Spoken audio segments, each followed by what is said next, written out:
Assalamualaikum warahmatullahi wabarakatuh. Ya, ketemu lagi dengan saya Maulana Cahya Ramadhani.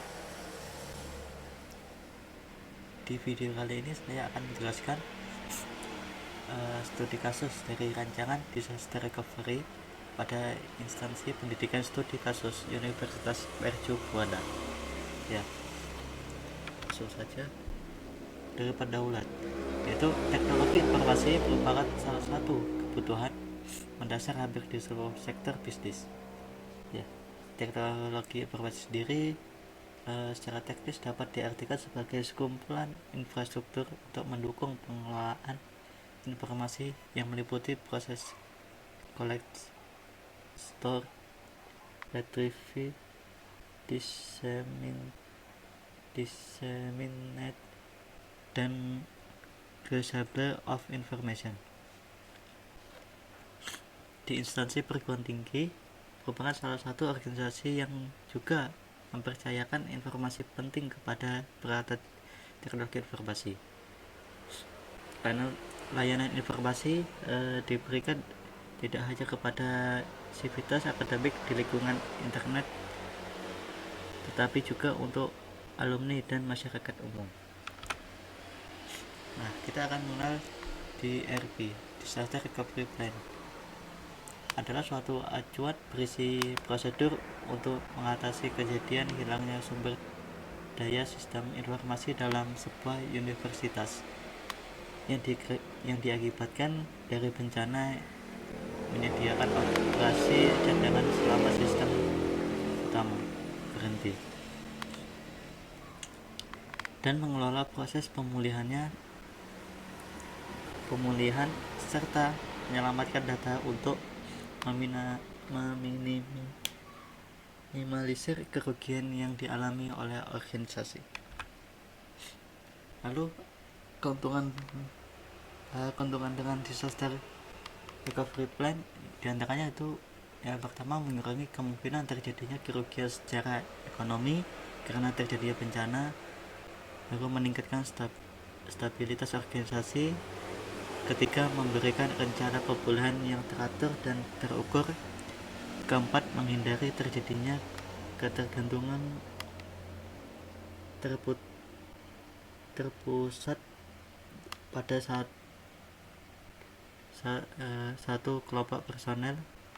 Melindungi sektor organisasi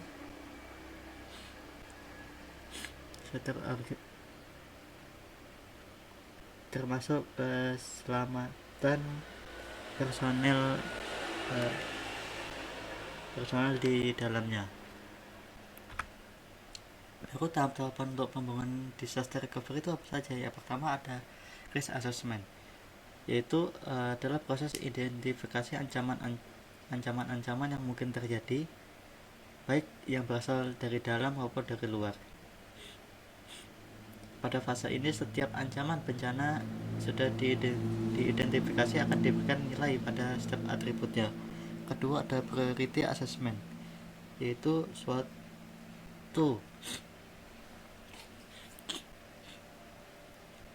bencana terjadi dan mengganggu sebagai macam proses bisnis operasi, sangatlah penting untuk memiliki urutan prioritas proses yang jelas. Yang ketiga, ada recovery strategi selected, yaitu kriteria strategi pemulihan yang terdiri dari strategi pemulihan harus memenuhi kriteria yang sudah diidentifikasi di tahap sebelumnya. Kedua, strategi pemulihan harus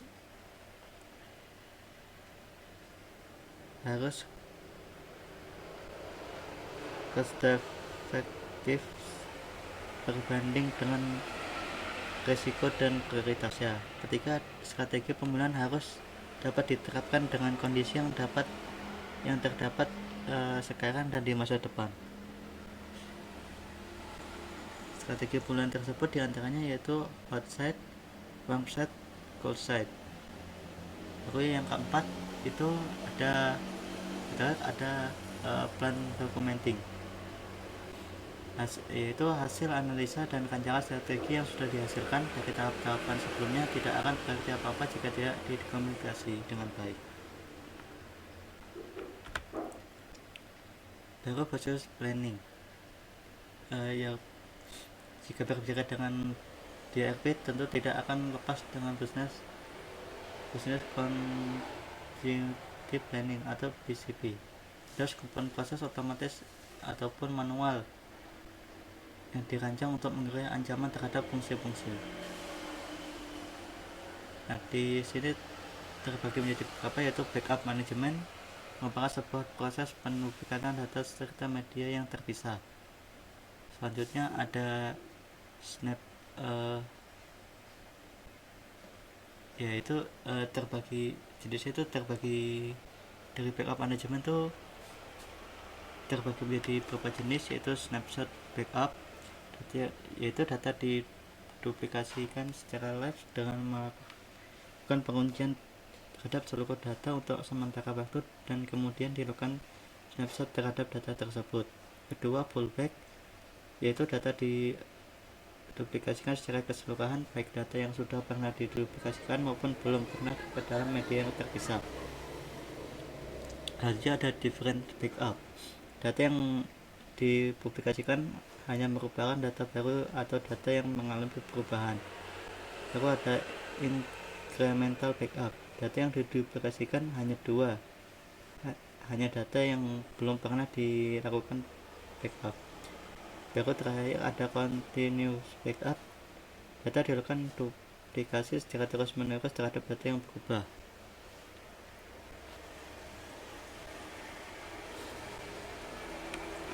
Selanjutnya ada kerangka pemikiran. Di situ terlihat ada dua kampus yang terhubung dengan menggunakan VPN, yaitu kampus Menteng dan kampus Kerangan. Kita anggap seperti itu dari ilustrasinya. Untuk kampus Depok, karena masih kecil untuk menggunakan link internet, langsung menggunakan jalur Telkom Speedy. Nah, disitu juga menggunakan aplikasi SIA atau Sistem Informasi Akademik, digunakan untuk administrasi perkuliahan. Pihak yang terkait dalam menggunakan aplikasi adalah Biro Administrasi Akademik, Biro kedua ada Biro Administrasi Keuangan, selanjutnya ada Biro Kemahasiswaan, keempat ada Biro Sumber Daya Manusia, kelima ada Biro Manajemen Gedung dan Sarana, dan 6 ada Pusat Operasional Perkuliahan, 7 ada Pusat Pengembangan Bahan Ajar, 8 ada Tata Usaha seluruh fakultas, 9 dosen, 10 ada mahasiswa. Aplikasi e-learning digunakan oleh pihak yang digunakan oleh beberapa pihak, yaitu Pusat Pengembangan Bahan Ajar dan dosen, dan terakhir mahasiswa.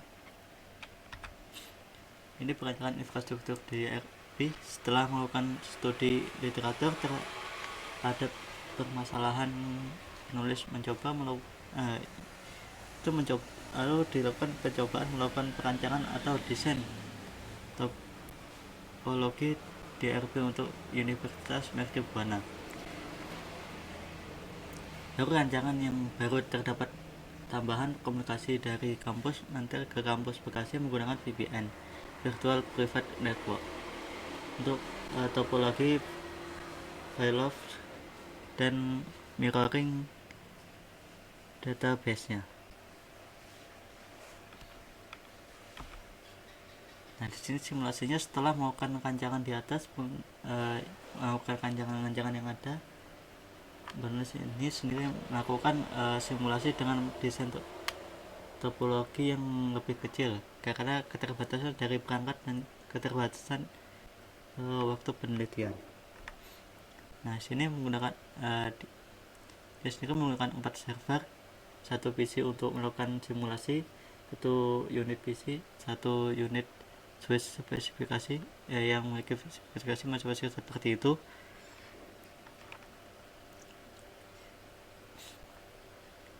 Ya, langsung saya percepat aja. Ini setelah aplikasi terpasang dengan baik dan sudah bisa dioperasikan, maka penulis sendiri mencoba melakukan setting file warfare menggunakan ucar.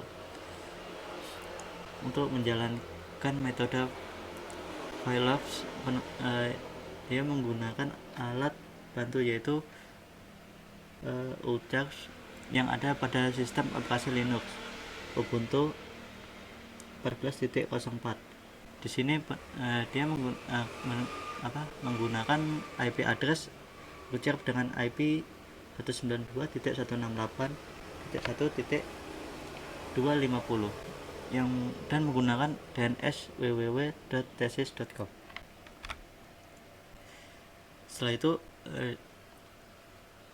penulis sendiri mencoba menggunakan alat bantu yang ada pada Microsoft Windows, yaitu command prompt, dengan memasukkan perintah ping www.thesis.com untuk mengetahui berapa IP address dari DNS domain name server yang didapatkan dari IP address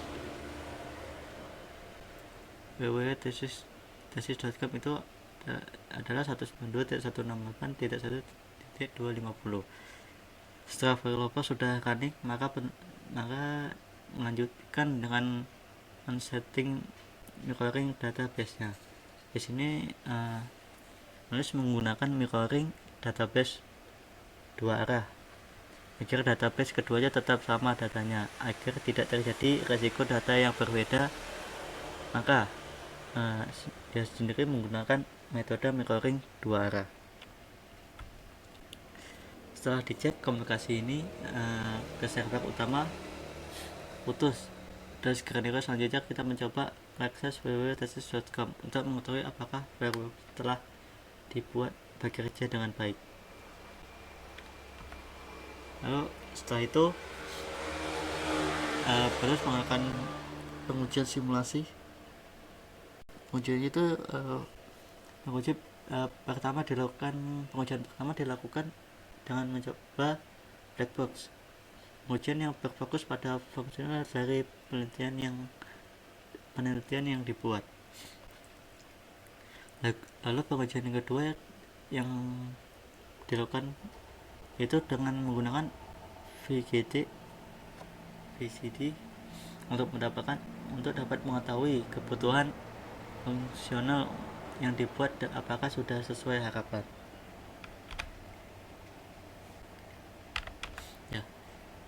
Lalu setelah itu berdasarkan hasil VCD, maka dapat disimpulkan bahwa DRP pada Universitas Mercu Buana sudah sesuai dengan spesifikasi kebutuhan fungsionalnya yang dibutuhkan pengguna, dengan request time objektif 3 detik dan request point objektif sebesar 0 detik.